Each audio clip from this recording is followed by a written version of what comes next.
दादी की अनोखी कहानियां। एक बार की बात है, रामू नाम का एक लड़का रहता था। वह अपनी दादी के साथ रहता था। क्योंकि रामू के पास उसके माता पिता नहीं थे, इसलिए उसकी दादी ने उसे बहुत लाड प्यार दिया। रामू को अपनी दादी के साथ समय बिताना बहुत पसंद था।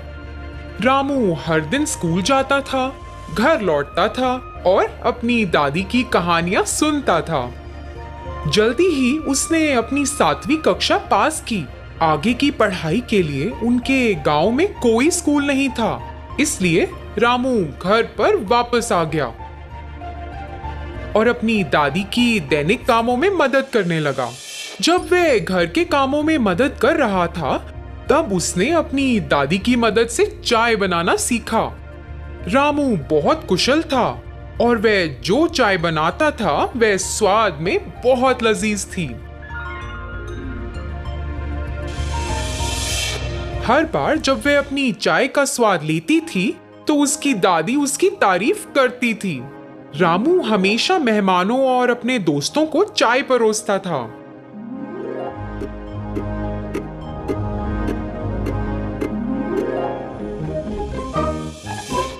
एक बार उसके अंकल दिवाकर ने कहा, आहा रामू, तुम्हारे हाथों में एक जादू है।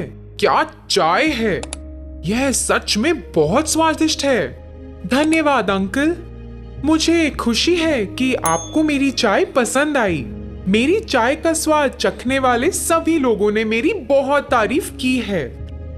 रामू, तुम बाजार में हमारे गांव के लोगों के लिए अपनी चाय क्यों नहीं बेचते?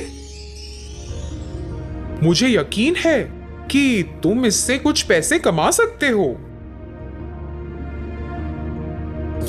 रामू ने उनका सुझाव लिया और गांव में बेचने के लिए चाय बनाई। सभी को चाय का स्वाद बहुत पसंद आने लगा और यह बात पूरे गांव में फैल गई।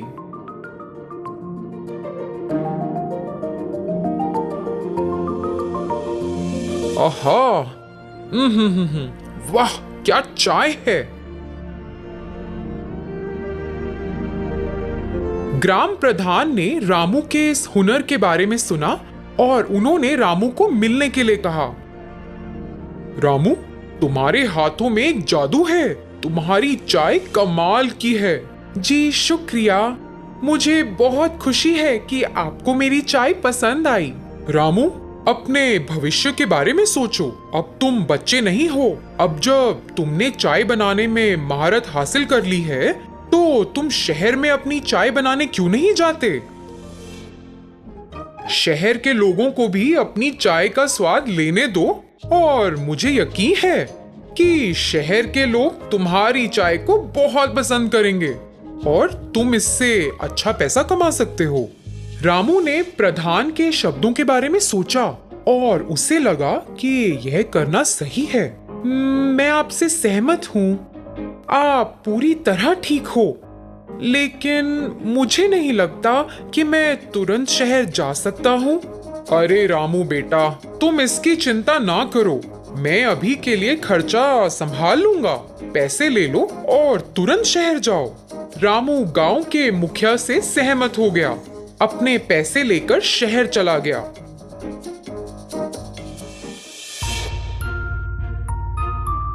उसने चाय की थड़ी में एक व्यक्ति से संपर्क किया और उससे एक रोजगार मांगा। मालिक ने उसे अपनी दुकान में काम करने का मौका दिया। रामू तो बहुत खुश हुआ कि उसे एक चाय की दुकान में नौकरी मिल गई है। लेकिन रामू को वहां चाय बनाने का तरीका पसंद नहीं आया। दूध के बजाय वे दूध पाउडर का उपयोग करते थे। एक अच्छी गुणवत्ता वाली चाय पत्ती के बजाय वे सस्ती चाय की पत्तियों का उपयोग करते थे और कुल्हड़ के बजाय वे प्लास्टिक के कप का उपयोग करते थे। इतना ही नहीं, वे एक विशेष चाय बेचने का दावा करते थे। रामू इसे देखकर एक पल भी वहां नहीं रुकना चाहता था और अपने गांव वापस जाना चाहता था। उस घटना के बाद रामू चाय की दुकान के मालिक को देखने गया। सर, मैं यहाँ काम नहीं कर सकता। मैं ये नौकरी छोड़ना चाहता हूँ। क्या तुम्हें तो यहाँ एक भी दिन नहीं हुआ और तुम छोड़ना चाहते हो? कम से कम मुझे एक कारण तो बताओ कि तुम क्यों छोड़ना चाहते हो। मुझे यह चाय बनाने का तरीका पसंद नहीं है। चाय बनाने के लिए आप जिस दूध का इस्तेमाल करते हैं वह मिलावट है। अच्छा, फिर चाय कैसे बनाई जाती है? हमारे पास रोजाना 20 नियमित ग्राहक आते हैं। क्या वे हमारे चाय के स्वाद को पसंद किए बिना ही रोज आते हैं?